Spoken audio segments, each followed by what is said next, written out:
পবিত্র ঈদ উল ফিতরের শুভেচ্ছা।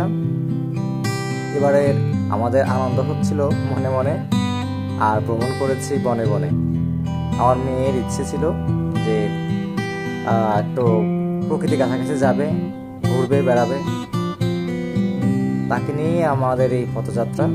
আপনারা দেখতেছেন যে রসুলপুর, এই যে দৃশ্যটা দেখতেছেন, এটা হচ্ছে যে মাটিরাঙ্গা পৌরসভার রসুলপুরের শেষ সীমান্ত, 9 নং ওয়ার্ড রসুলপুর শেষ সীমান্ত।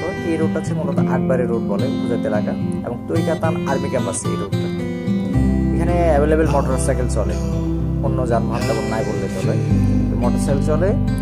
এই যে এলাকাটা দেখতেছেন, এটা বিশাল এলাকা, কিন্তু অল্প এরিয়া জুড়ে না, বিশাল এলাকা। বিভিন্ন রকমের লালি গাছ বলে, আকাশি গাছ বা অন্যান্য গাছ লালি গাছ বলে এটাকে, যারা গাছ থেকে তারা বুঝবে এটা লালি গাছ। আর হচ্ছে সামনে দেখবেন রাবার বাগান, তারপর খেজুর বাগান, আর 12 জাতের খেজুর, বাইরের খেজুর এগুলো। তারপর হচ্ছে যে ড্রাগন বাগান আছে বিশাল এলাকা জুড়ে, আনারস বাগান আছে, হ্যাঁ। তারপরে প্রচুর ক্ষেত আছে, মানে পাহাড়ের উপর প্রচুর ক্ষেত করা। এখানকার ধানের জমি নাই বললে চলে, পাহাড়, বিভিন্ন রকম পাহাড়, এখানে ধানের জমি নাই বললে চলে। এই যে গাছগুলো দেখতেছেন অনেক লম্বা লম্বা, মোটা মোটা অনেক লম্বা লম্বা গাছ। আমাদের ফ্যামিলি কয়েকজন মিলেই আমরা আসছি, যারা মূলত হাঁটার আগ্রহ আছে তাদেরকে নিয়ে আসছি। বিকেলের মনোরম পরিবেশ আপনি একটু কল্পনা করলে আপনার কাছে কেমন মনে হতে পারে জানি না। আমি আগেও যেহেতু আসছি, প্রচুর বৃষ্টি, যে বৃষ্টিতে ঘন কুয়াশার মতো দেখা হচ্ছে আর বৃষ্টি হচ্ছে। এরকম একটা সময়ে যদি আপনি এই এরিয়াতে আসেন, হাঁটেন রাস্তার উপর, অন্যরকম একটা অনুভূতি কাজ করতে পারে। যা হোক, আমার মেয়ের কথা হচ্ছে যে সে হাঁটবে, অনেকটা দূর তাকে হাঁটাইছি, কিন্তু বিভিন্ন রকম অজুহাতে আবার মাঝে মাঝে তুলে নিতে হয়েছে।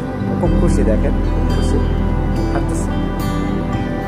তো এই যে এলাকাটা আপনাদের ঘোরার জন্য, দেখার জন্য কিন্তু সুন্দর জায়গা, কিন্তু এখানে যে মানুষরা বসবাস করে, খুব অল্প পরিমাণে মানুষই বসবাস করে, তাদের কিন্তু অনেক কষ্ট, পানির কষ্ট, বিদ্যুতের কষ্ট, ইন্টারনেট, যাতায়াত ব্যবস্থা নাই, মেডিকেল সুবিধা, প্লাস ধরেন স্কুল কলেজ, কোনো কিছুই এদিকে নাই, কিন্তু যেহেতু মানুষই কম, তো তারপরে এরা কিন্তু বসবাস করে।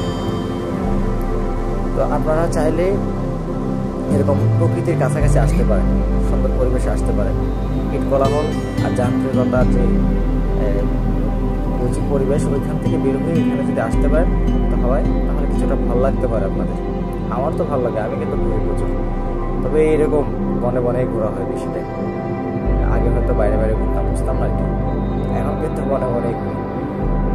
তো আপনারা যদি আসেন, এটা হচ্ছে যে ঠিকানা হচ্ছে মাটিরাঙ্গা পৌরসভা 9 নং ওয়ার্ড এলাকা। তবে একটু বুঝে শুনে চলাফেরা করতে হবে। অ্যাভেলেবেল যেহেতু মানুষ নাই এখানে, নিরিবিলি পরিবেশ, তাহলে ওইভাবে বুঝে শুনে এখানে আসতে হবে।